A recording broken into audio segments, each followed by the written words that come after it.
Hey Gators, we are continuing onward with the job search and you. So obviously you have some assignments where you have to identify some occupations and even potentially a job that you would be interested in applying for and get your resume and cover letter prepared for that application. So let's get you started with finding that job and some places to start looking and get into it so you can be successful. Just kind of for funsies, I thought I would show you something that I came across recently on a listserv that I am a part of with several faculty across the United States. In fact, it's literally hundreds to thousands of faculty, and we all teach at different universities and so forth, but I thought this was really funny. So in the listserv, faculty asked each other, can you send us some slides that you use to show students jobs that your students have received, and does anyone have any good career stuff? And literally this PowerPoint was sent across the listserv, and I was so disappointed. High demand careers now and in the future. So here's the good and the bad, right? The good is they did use the Bureau of Labor Statistics, which is a solid source that you'll be using in this module to look at job data. What's funny about that is it is the single most important research tank that is, funded by the federal government to keep track of things like the unemployment rate and jobs in demand, jobs that are decreasing, industries that are flourishing or in decline. And so that's their whole world, is basically looking at the world of work and doing research and statistics on it for any number of organizations and industries that need that information, okay? So again, this is a really great place to do your search and to say, this is an area I want to work in. Does it have a future? Is anything going to happen to it in the next 10 years? You're going to be able to answer that question in an assignment that you do in class, which is great. Secondly, they use U.S. News and World Report, also a pretty solid source. Not my favorite. I like the Bureau of Labor Statistics better. Okay, but these were some of the jobs included in the list of highest paying and most demand jobs or careers of today and tomorrow. And these are kind of jobs that kind of fall more along the lines of criminal justice study, okay? But some certainly in sociology. Lawyer, community social services, forensic science, information security analyst, or analysis, social workers, substance use behavioral counselors, compliance officer, research analyst. These you will find in your research that you do and your assignments you do. So yes, this information is accurate, but at the same time, it's there's not much more attention paid to them. Nobody really goes into the education you need to go into to do forensic science or be a research analyst or start law school. It just kind of falls off. So over here, past students with careers in these agencies, so these again are more the criminal justice agencies, and all of the universities out there in the world can say, yeah, we've had students that have received jobs in these areas. This is great, blah, blah, blah. And that's exciting and encouraging if you have one of these agencies as your target. But again, no strategy, no detail as to how to do that. We're going to be doing that in this presentation today. Our students have careers in investigative fields, doing this, and this. It's just kind of like, this is where students have gotten jobs.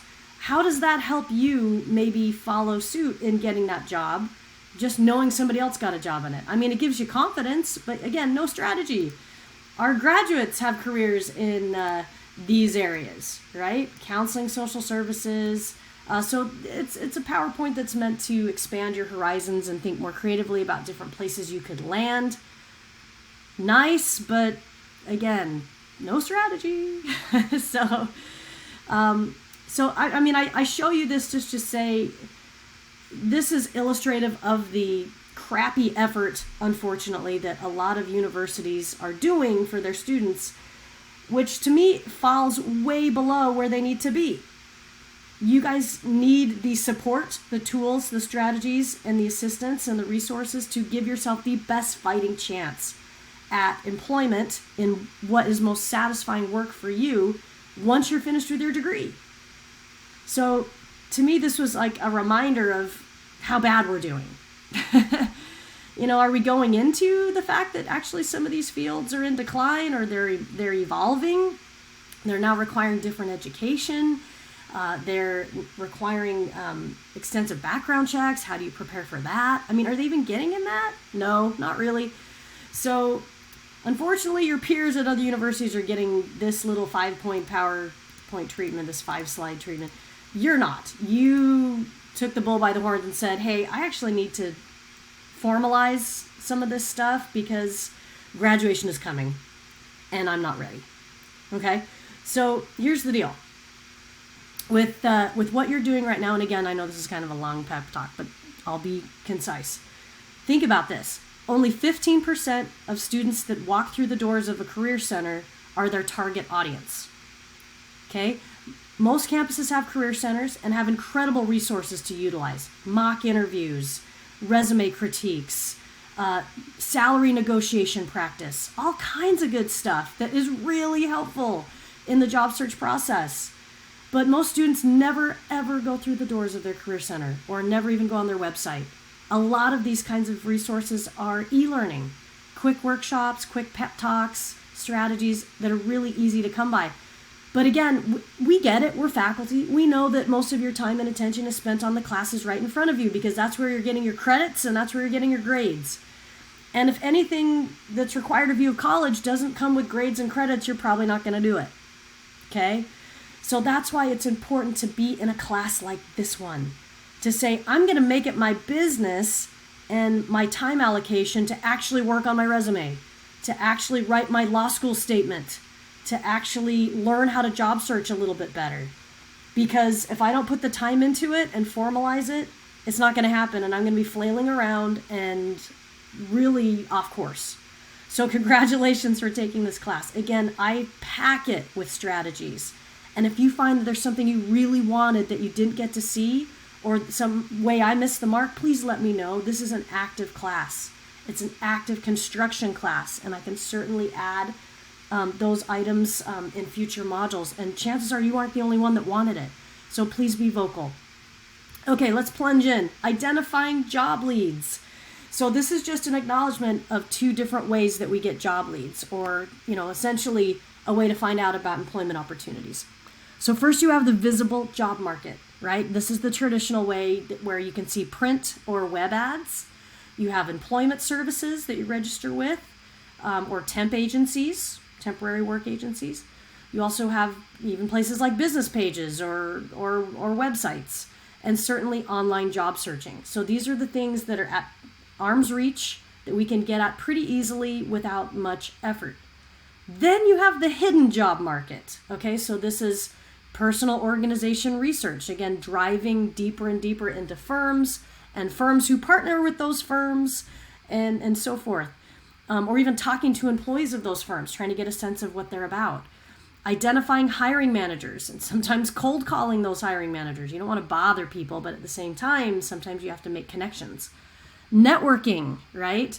Ultimately, socializing with a goal, right? Of some opportunity or benefit to you later. Referrals, right? We have all kinds of people that get jobs through a referral. It still happens.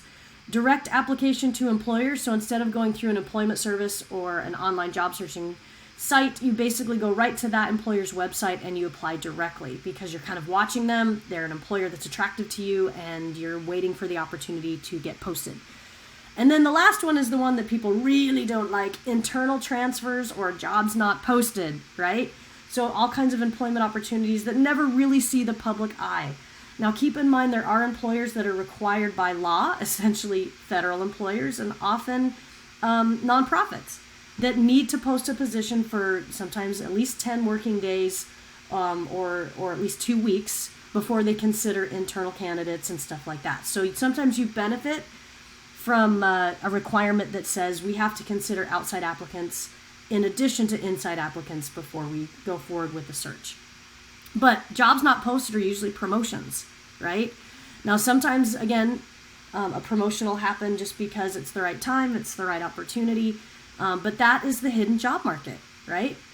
So we have to be attentive to the fact that there's a visible market and a hidden market, and we have to put effort into both to give ourselves that fighting chance.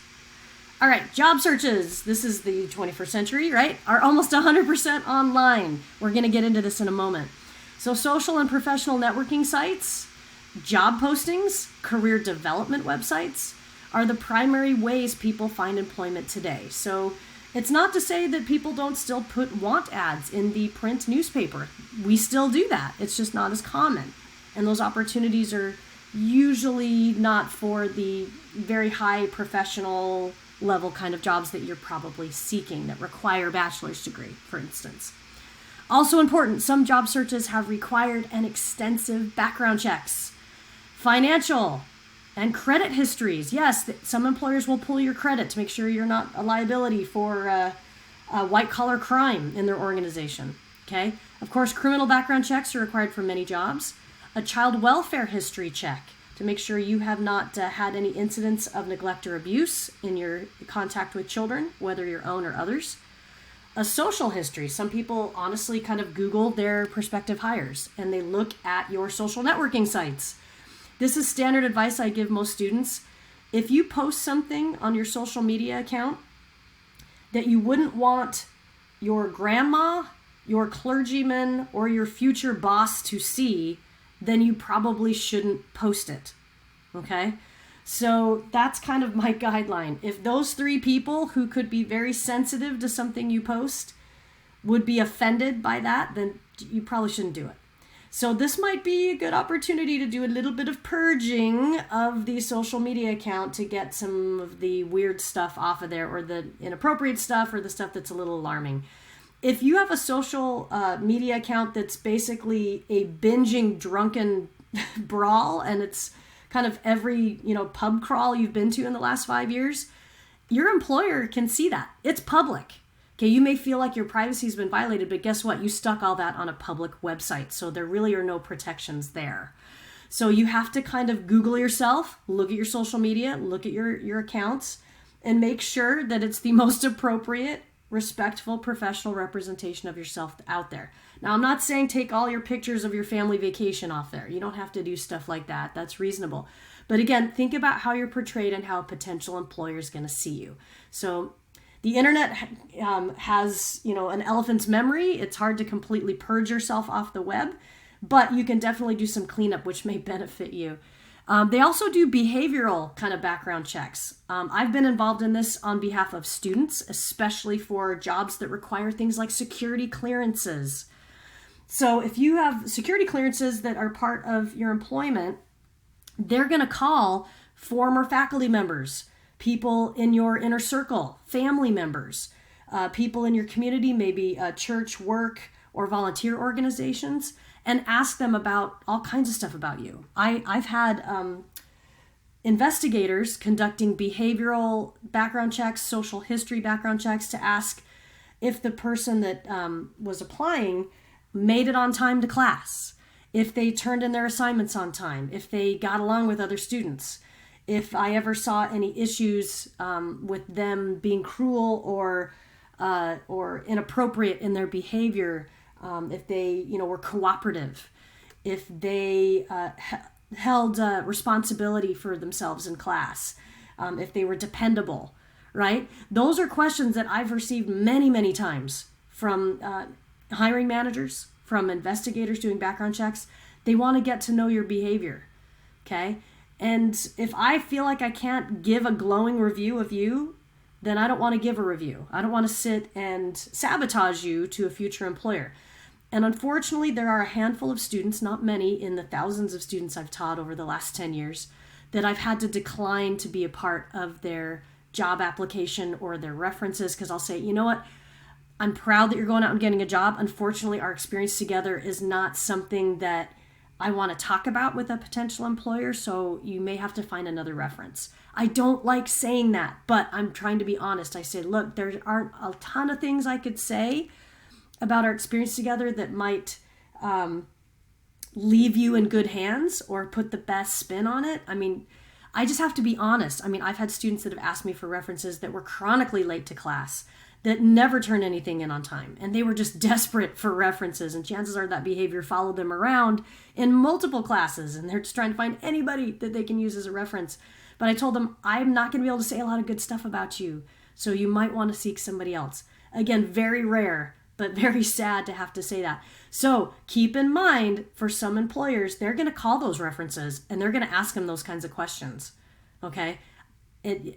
So make sure your references are solid. as part of that behavioral background check.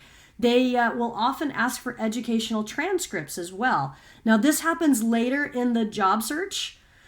Chances are it's going to be after interviews are completed and candidates are finalized, and potentially the top candidate is identified and an offer is about ready to be made. In those final stages of consideration, that's usually when more of this stuff like the background checks and requesting transcripts from educational institutions will be needed. Occasionally, not very often, you may be asked to produce some kind of certificate or credential that verifies information on your resume. Like, hey, you told me that you can speak, read, and write Spanish fluently. Do you have some kind of certificate or program or something that evidences that? Some kind of test score or something. Occasionally you'll run into that. Or you said you are certified in writing HTML script for websites. Can you provide that certification? Or you said you're CPR certified. Do you have your certification card, maybe from the American Red Cross or something? So keep those things handy because you may be asked for those in the final stages just to kind of verify that what you're saying about yourself is true. Educational transcripts, realize that you can be applying for jobs that require some college, and they just need to see that you've had enrollment in college. So you can get transcripts before your degree, obviously. You've had to send off for those before, I'm sure.